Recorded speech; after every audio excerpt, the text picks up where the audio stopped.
आज़ाद हुए, ये बहुत खुशी की बात है कि हम लोग आज इंडिपेंडेंस डे मना रहे हैं। लेकिन भारत को जिस तरह की आज़ादी मिलनी चाहिए थी, बोलने की आज़ादी, अपने विचार रखने की आज़ादी, राइटिंग की आज़ादी, उसमें भी हम कहीं ना कहीं कमज़ोर नजर आते हैं।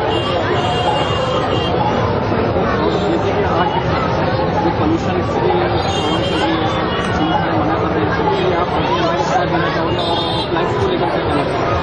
पेट्रोल को लेकर तो देश का में अगर पॉल्यूशन की हवा खराब हो रही है, उसमें अगर गवर्नमेंट काम कर रही है तो हमने जो है गवर्नेंस को सपोर्ट करना चाहिए। पब्लिक से मैं रिक्वेस्ट करूँगा कि उसको सपोर्ट करें ताकि हम एक बेहतर हवा, एक बेहतर खान पान, एक बेहतर काम कर सकें।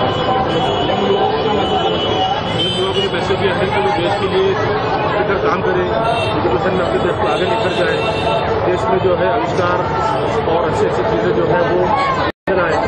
और इसमें सरकार ने हमारे यहाँ जो बच्चे ऐसे हैं जो एजुकेशन में अच्छी बात हासिल कर रहे हैं, उनको प्रोत्साहन देना चाहिए। ये मैं जो है देश की सरकार से